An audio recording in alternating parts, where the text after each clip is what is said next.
सावन का महीना और उसमें श्री महाकाल जी के दर्शन, इससे अच्छी बात तो कुछ हो ही नहीं सकती।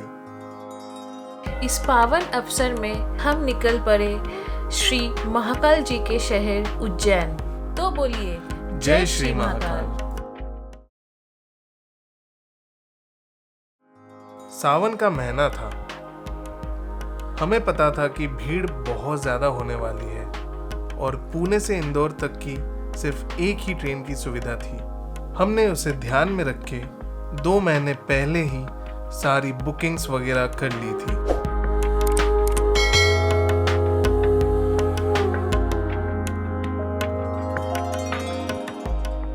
मजे की बात तो ये थी कि ट्रेन खंडाला होकर जाने वाली थी और बारिश का मौसम था, जिसके वजह से बाहर का दृश्य बहुत ही मनमोहक हो गया था।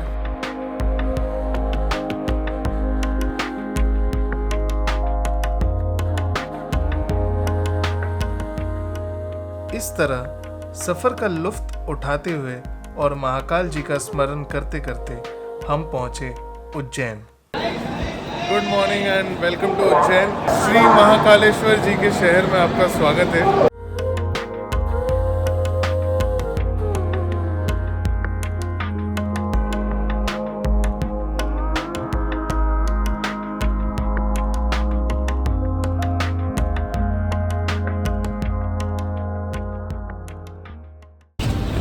अभी बज रहे सुबह के 7 और हम पहुंच चुके अपने होटल में। बट सीन कुछ ऐसा है कि चेक इन का जो टाइम है वो 12 बजे का है और होटल्स पूरे फुल है बिकॉज ऑफ सावन का महीना। So we have to wait. अभी हम वही प्लान करें कि we will freshen up and then मंदिर के वहाँ जाते हैं, थोड़ा रेकी करते हैं और फिर आके उसके बाद प्रॉपरली निकलेंगे दर्शन के लिए।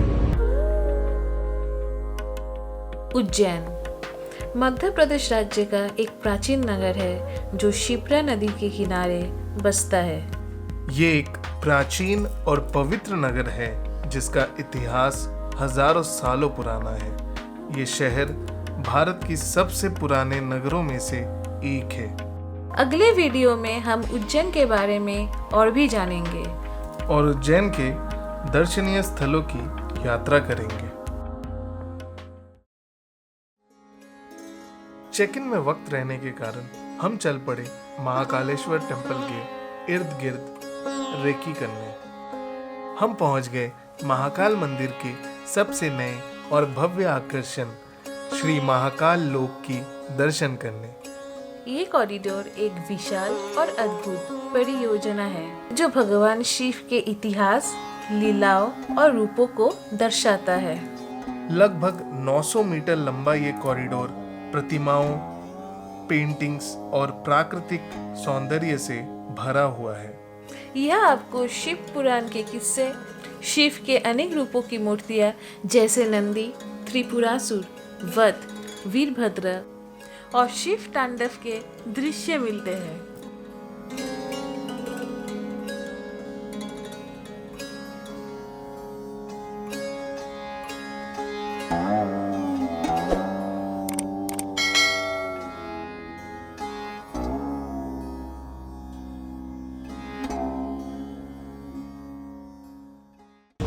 रेकी करके हो गया हमारा। अभी हम रूम वापस जा रहे हैं, मतलब ऐसे चेक इन करने। अभी तक चेक इन किया ही नहीं हमने होटल में, तो अपना लगेज हमने होटल में रख के हम आए थे यहाँ महाकालेश्वर टेम्पल में देखने की कहाँ से क्या होता है और सब जानकारी लिया हमने कि कैसे रुद्राभिषेक कर सकते हैं, क्या कर सकते हैं।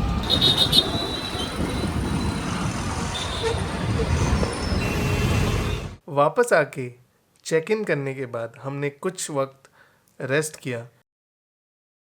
फाइनली हम तैयार हो चुके थे श्री महाकालेश्वर जी के दर्शन के लिए। हाँ जी, तो अभी बज गए हैं दोपहर के 3:15 और हम रेडी हो चुके हैं महाकाल के दर्शन के लिए। तो बोलिए जय श्री महाकाल। जय श्री महाकाल। और चलते हैं अभी दर्शन करने। हमने शीघ्र दर्शन का टिकट पहले से ही बुकिंग कर लिया था, ऑनलाइन बुकिंग। उसके 250 रुपये पड़ते हैं, तो हमने 250 देके ऑनलाइन बुकिंग पहले से कर लिया था।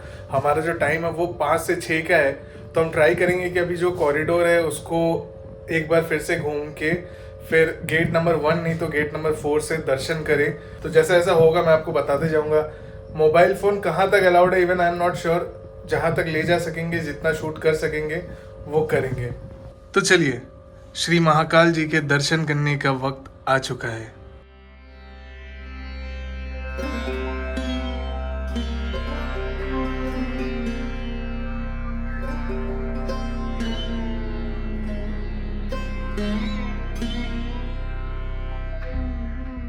महाकाल मंदिर के दरवाजे पर कदम रखते ही एक अलग ही ऊर्जा का एहसास होता है। ये अकेला ऐसा ज्योतिर्लिंग है जो दक्षिण की तरफ स्थापित है।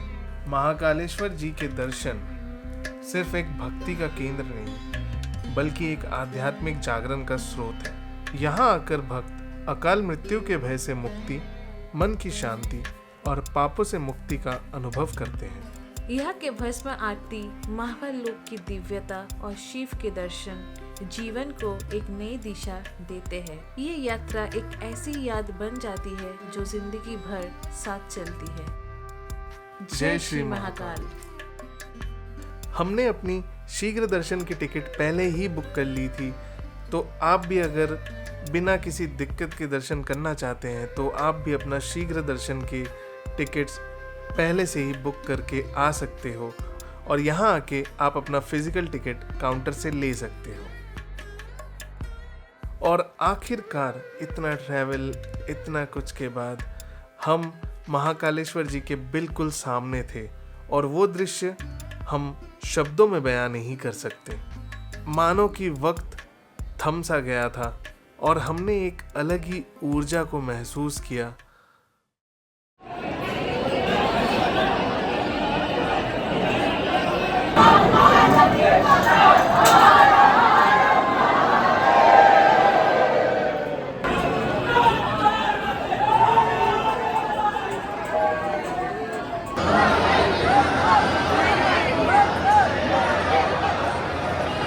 जय श्री महाकाल। अच्छे से दर्शन हो गया हमारा। एबी का तिलक वगैरह सब पसीने से मिट गया है मेरा तिलक। दर्शन के बाद आप निकलकर वहीं से प्रसाद भी ग्रहण कर सकते हो। वहाँ पे ट्रस्ट का खुद के प्रसाद के काउंटर होते हैं। अभी सुबह जब हम रेकी करने आए थे तो हमने आपको ऑलरेडी दिखाया था कि कॉरिडोर कैसा लगता है। अभी टाइम हो रहा है 5:15, तो हम सबसे पहले अभी जाएंगे वीआर के दर्शन करने। वीआर से दर्शन करेंगे भस्म आरती का। महाकाल मंदिर के गर्भगृह में प्रवेश नहीं कर पाए तो क्या हुआ, वीआर शो के जरिए हम महाकाल जी के गर्भगृह में भी प्रवेश करेंगे और भस्म आरती, बाकी बहुत सारे पूजा के नियम भी देखेंगे। वीआर शो के टिकट्स आप महालोक के वहीं से काट सकते हो। वहाँ पे उनके बहुत सारे काउंटर्स हैं, तो आप किसी एक काउंटर पे जाके टिकट ज़रूर लीजिए और इस एक्सपीरियंस को महसूस करना तो बनता है। महाकाल आ रहे हैं तो ये मत मिस करिएगा। ये जो वीआर से जो आप पूरा आरती देख सकते हो, भस्म आरती देख सकते हो, पूरा दर्शन का जो एक अलग तरीके का दर्शन कर सकते हो आप यहाँ आके, तो ये बिल्कुल भी मिस मत करना। अभी हम पहुँचे हैं। हमने 500 रुपये का बुकिंग करवाया है। एक 4K भी है 150 का। 150 रुपये वाले 9 मिनट का है और 500 रुपये वाले 15 मिनट का है। तो हमने बुक किया है 500 रुपये वाला। उसमें सब कुछ दिखाएगा आपको, भस्म आरती कैसे होती है, कैसे की जाती है, और वो पूरा रियल फील आने वाला है। 500 वाला जो टिकट है और 150 वाला जो टिकट है उसमें डिफरेंस क्या है दोनों में? 150 वाले में ये रहता है कि थोड़ा सा बाकी चांदी गेट से बताया जाता है, तो जो 500 वाला है वो गर्भगृह से रहता है, वो 8K डिवाइस रहता है। ओके, वो हम मंदिर में तो जा नहीं सकते वैसे भी अंदर गर्भगृह में, तो यहाँ से पूरा फील कर सकते यहाँ पर ऐसा माहौल रहता है बड़े शांति से, हाँ। तो आप शांति से बैठ के देख सकते हैं। तो हम चल पड़े वीआर शो देखने के लिए। ये एक्सपीरियंस बहुत ज़्यादा इम्पॉर्टेंट है, आप इसको मिस नहीं कर सकते। मानो ऐसा लग रहा था कि शिवलिंग के एकदम सामने बैठे हो, और सच बताओ तो ये भक्ति और टेक्नोलॉजी का एक अद्भुत संगम है। क्या माइंड ब्लोइंग वीआर शो था। पूरा लग रहा था कि एकदम आंखों के सामने हो रहा है, पूरा टच कर पाओगे शिवलिंग। यहाँ आ रहे हो तो ये बिल्कुल मिस मत करना, और 150 वाला मत लेना, 500 वाला लेके करो। ये 500 रुपये आपके वेस्ट नहीं जाएंगे, श्योर।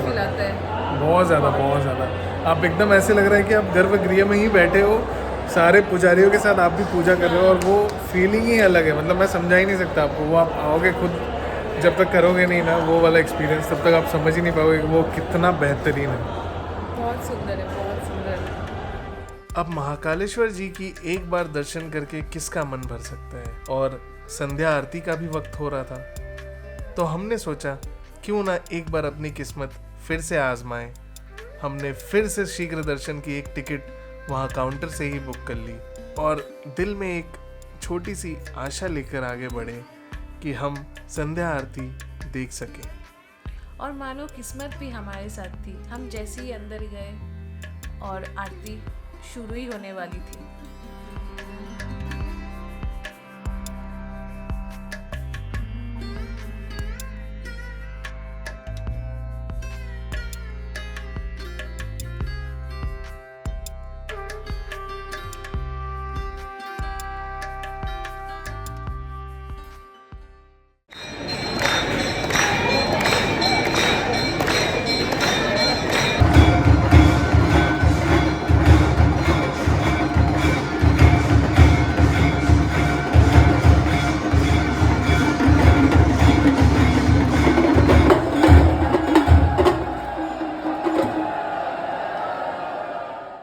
और इस तरह हमारा उज्जैन में पहला दिन हुआ समाप्त। और इस तरह हमने अपना पहले ज्योतिर्लिंग का दर्शन किया। जय श्री महाकाल।